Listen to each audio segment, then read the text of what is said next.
thank you, Cleave To Antiquity. You coming and just gave me a topic. Let's talk about this, Cleave To Antiquity. What is going on? I retweeted some of your stuff. Furries. There's literally people out there defending furries. Being a furry. Like, I can't. As a Christian. Like, or, like, I think there was even some Orthodox guy. I'm pulling it up.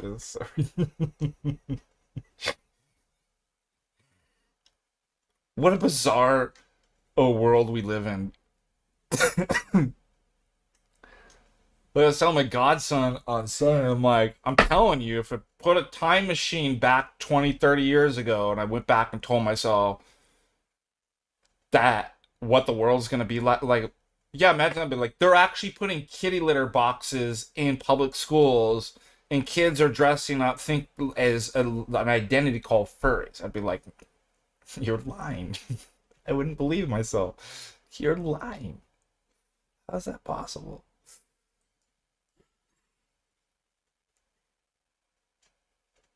Yeah, Catholic priest defending. You're the best apologist for orthodoxy. Hold on, let's pull it up. Here we go. Thank you. I'm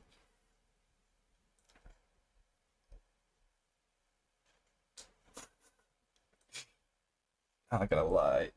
The physiognomy on Father Matthew Schneider. All right, let's share this.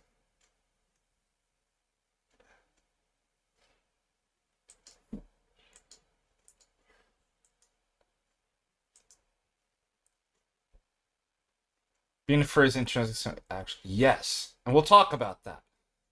It's amazing in 2025. What I find amazing is that there's things I actually have to explain that shouldn't be. Well, common sense is not common sense anymore. The fact something that should be fairly self-evident.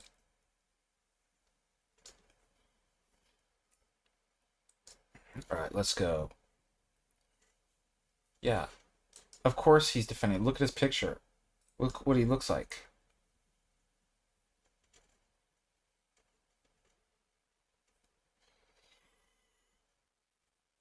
And I love how these people, these papists, are like, if you criticize somebody, it's slandering. That's not what's like. Nobody even knows what the word slander. If you disagree with me, it's gotta use that. Oh, I'm suing you. You can't object to my argument. That's slander. Everybody has to agree with everything I say at all times, everywhere. Otherwise, you're going. I'm taking you to court. Christian Mario, what are you doing? Tell that to Paul.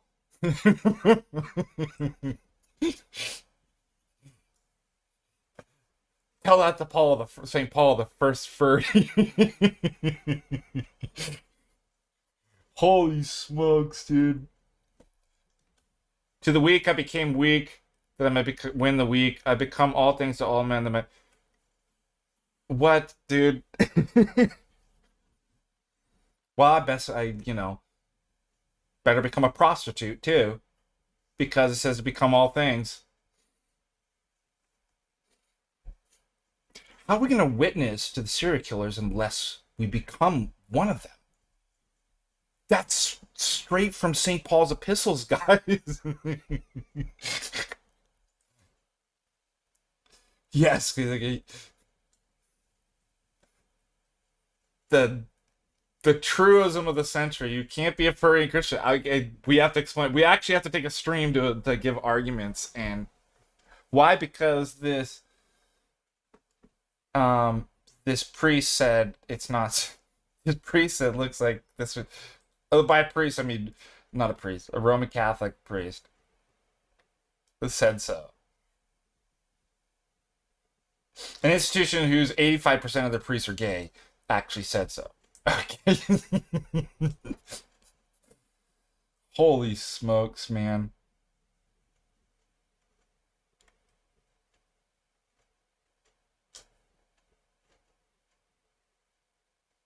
I just can't believe these people. Well, you know what, too? You've already, what did I always say? You've already lost a debate when your PFP is an anime.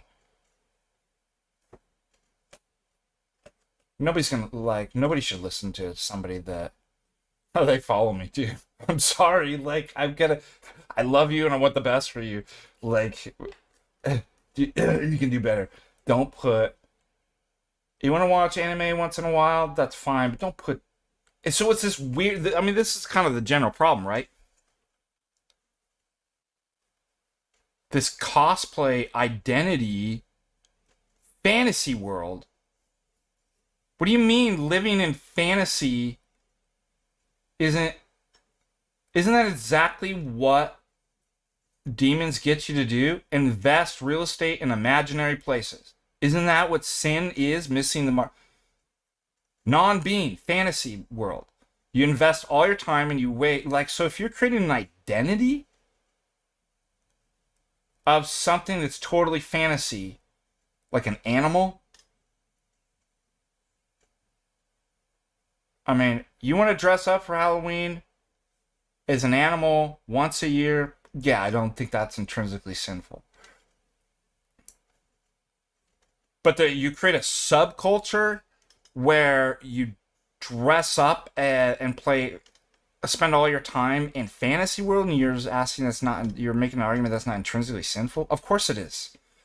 Furthermore, even more so, given that we live in a day and age in which there's a purposeful attempt to blur boundaries and distinctions between male and female, what it is to be a human being versus an animal.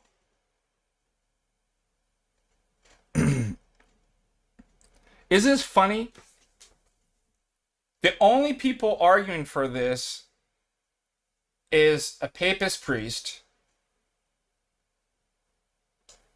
who says he... This can't be real, dude. This whole thing is actually fake, right? I didn't even know. Oh my gosh. The only people making the argument is this guy and children with anime PFP. Do you think, I mean, just play just follow me on this. Follow me through on this.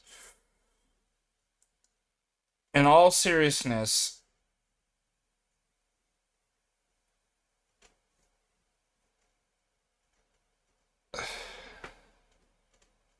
do you think, in all honesty, be honest with me, that if you went to an Orthodox priest and said, is it healthy for me to join this subculture where we dress as animals? With a straight face, you're going to tell me that you think priests would actually, an Orthodox priest would say, yeah, that's actually, there's nothing wrong with that.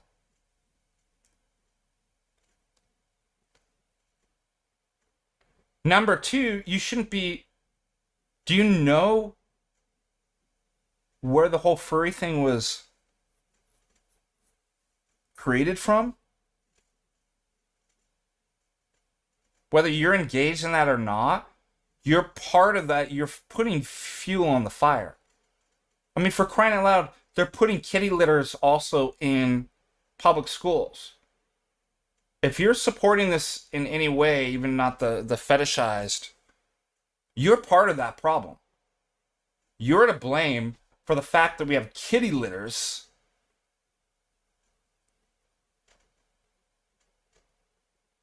in the public schools. If I had it my way, these people would be in prison and locked up. Like, we just put an end to this.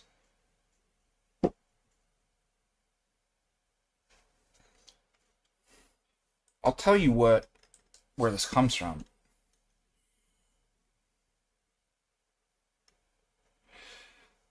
I don't even want to put the picture up, actually. It's explicit.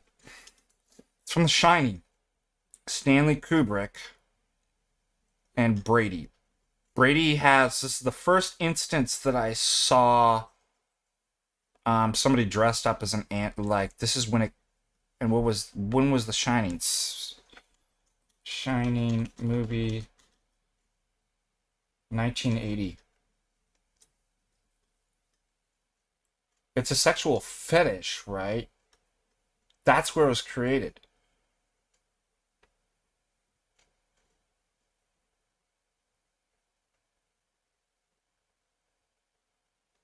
Like, you don't want any part of that. Yes, it's intrinsically, like, whether you're engaged and that, like, that's where it came from. And again, what's really important, you can't be, don't egg on and be involved in promoting something that further, in a society that's actually confused and boundaries are dissolved and blurred. You think that's cool to do? Like, you think that's okay?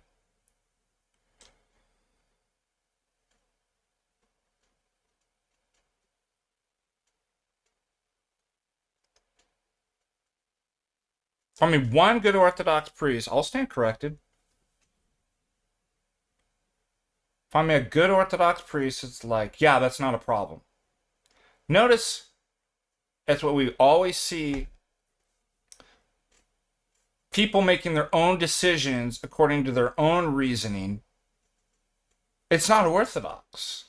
That's why I said, like, you really think your priest would say that's okay? With a straight face, you're going to look at me and say that. Well, I'm making an argument. You're justifying that you want that.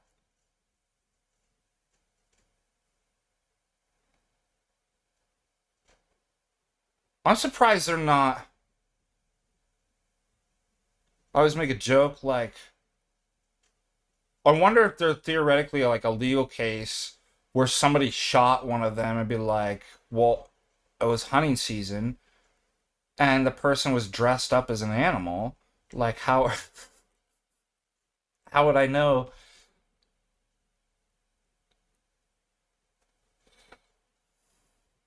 Yeah, but there's not an ecumenical council on furries.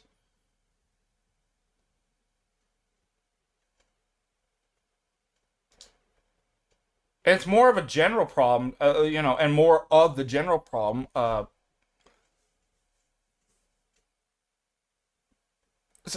can we call identitarian? Like, your identities and like, why are you creating these identities?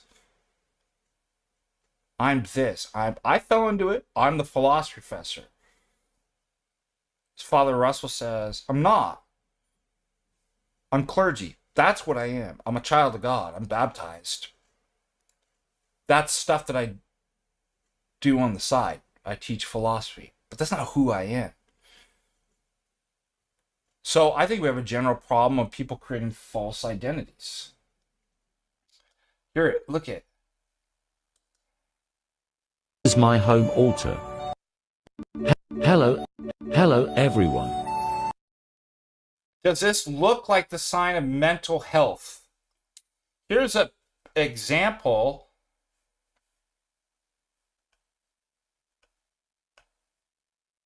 Would you entrust this person with anything serious? Your finances? Your children? Suppose nukes. Like, it came down to it.